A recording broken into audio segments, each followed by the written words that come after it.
This is James Corbett, CorbettReport.com, joined today in Acapulco, Mexico with Dan Dix of PressForTruth.ca and Luke Rudkowski of WeAreChange.org. Today we're going to be talking about something that affects all three of us. Dan, of course, in Canada, Luke in America, myself in Japan.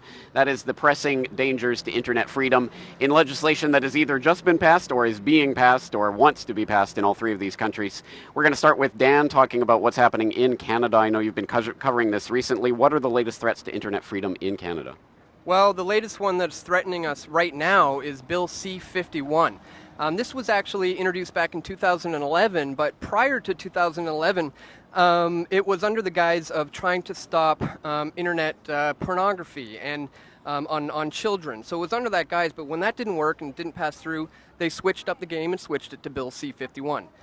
3 years have passed. It's still not going to fly. So now that the Canadians are getting involved in fighting terrorism abroad, now we've brought this onto us. So this is why they're trying to pass this on now. Bill C-51 whisk it through in the face of all the current terrorism going on to restrict the rights of people such as us. This thing is going to restrict our abilities to be able to communicate with one another. It'll give the intelligence communities, the intelligence agencies, the ability to preemptively stop us from doing things if they suspect that we may be involved in some sort of terrorism activities. So this is detrimental for Canadians, so that it's incredibly important to stand up for this. As you said, this is not only happening in Canada, it's going on all over the world right now. And of course, playing the terror card in order to clamp down on freedom, no stranger to the U.S. situation, where Luke Rudkowski, of course, is reporting on the latest dangers in Congress regarding this type of legislation. What's going on there? Well, of course, we know Congress tried to pass SOPA and PIPA. They failed, luckily, but they still try to throw their legislation in other bigger pieces of legislation. It makes it virtually impossible to really get through everything. But Congress has not been yet successful in censoring the internet. But Obama, during his State of the Union, he said we have to protect our children from cyber terrorism, and what he's trying to pass is this new executive order on cyber legislation, cyber security, that will ultimately make it illegal to even view documents that are classified. So if you get shared documents, someone gives you and emails you documents, just like the Snowden leaks or all these other documents that the government doesn't want you to see, that they don't officially leak themselves, which they do sometimes when it looks good in their favor. If you are a receiver of those documents, you face 10 years in jail and a $100,000 penalty. So Obama's trying to ram through these laws since Congress has failed, and he's doing it under the guise of protecting our children from cyber terrorism, which is obviously pieces of flying crap. So.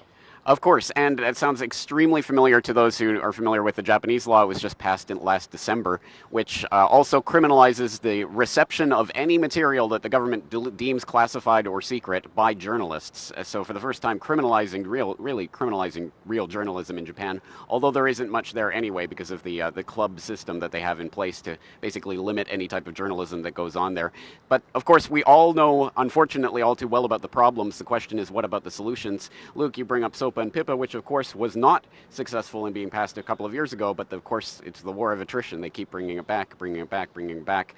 The question is this something that we're going to get blocked legislatively, or is there a more fundamental level at which we can be attacking this? Luke, your thoughts? Well, one thing that we know is that the system, the powers that be, always take 2 steps forwards and 1 step back. This is their step back, but they're going to make 2 steps forwards. So we have to be aware of what's happening within our kind of legal political system and bring attention to it. Just this mere fact of other people being aware of this made sure that this bill would not pass. Our attention and what we focus on and what we want, it's a constant tug of war between the powers that be and the people who are supposedly represented by the government. So I've never been a fan of lobbying politicians. I've never been a fan of asking criminals for help with crime, because you're going to get more crime, and the government always finds, out of a problem, a solution that only works out better for them, which creates more problems. I believe in spreading attention. I believe in people innovating new technologies, new encryptions, new kind of outlets that kind of bypass the old system. So I'm really optimistic, because we've seen so many people, whenever a government creates a roadblock, bam, they always create a different way around it. We've seen that in the Bitcoin community. We've seen that in the encryption community. We're learning every day about what's safe and what's not safe. So again, to me, empower yourself with knowledge, don't seek answers from the criminals creating the problems, but seek answers from your community, your people, and all the innovators. And especially with all this advance in technology, the government is having a very hard time at creating all these laws to stop the free flow of information. So I'm optimistic. I don't think they will be successful, but we have to be alert. And the only way they can't be successful if we give it our attention and fight it as best as we can by spreading the information as wide as we can. You bring up good points. Technology always the double-edged sword. If they try to use it against us, there are people who will find ways to use it against them as well, which is exactly what this free internet media is all about. But also, you bring up the point that it was the mass mobilization that happened around things like SOPA and PIPA that made the blockage of that legislation possible because of the mass awareness. It's one of the few issues. 14 years of occupation of Afghanistan, 1 million dead Iraqis, all these things don't matter to people, but talk about censoring the internet and people get up in arms. How about in Canada? Is this one of those touchstone issues that people care about in that degree? Not enough. The problem in Canada is that not enough people are really aware that this is even an issue in the first place. So I think in our case, awareness is absolutely key. I put out a video about this back in 2011, ranting and raving and screaming to people, we got to do something about this. And I didn't get very much of a response about that at all. Now that it's more prominent and it's in the news and it's in the mainstream, people are starting to pay a little bit more attention. If they had paid attention back in 2011, perhaps we wouldn't be here now. So I really think awareness is key at this point. So some of the things we have to continue to do are things like we're doing right now. Put this information out there. Let people know that their rights are being taken away from them online, and unless they do something about it, nothing's going to change. Also, the old phrase "use it or lose it" comes to mind because, again, it's one of those things that it is a muscle, and the more you flex it, the stronger it becomes. And in that regard, thinking of all of the ways that this technology can be used and is sorely underutilized by a lot of the public out there.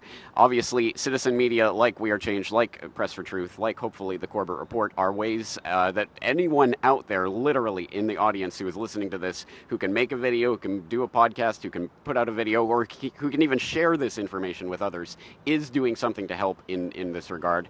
And also, we've got to keep using the internet for what it's for, which is spreading of freedom and truth, and cat videos if you want, but make sure that there's a bit of freedom and truth in there.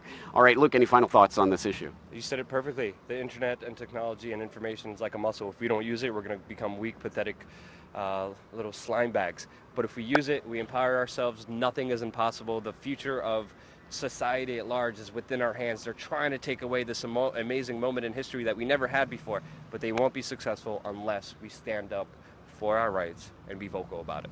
Dan, any words of encouragement for Canadians out there teetering on the fence? Now is the time to get involved. If you're not excited about getting into exposing these issues, now is the time. I mean, things are ramping up like exponentially. So I just encourage you, if you've never done this before, if you're just getting into this, dive in head first and start making changes. You know, go online, get a YouTube channel, start posting on Facebook, get a Twitter account, get this information out there. Whatever you can do, just dive head in. And my Japanese brothers and sisters, you're at the forefront of a lot of this censorship as well, so please follow this advice and start getting the word out about these incredible issues. This is James Corbett in Acapulco, Mexico with Luke Rudkowski of We Are Change and Dan Dix of Press for Truth.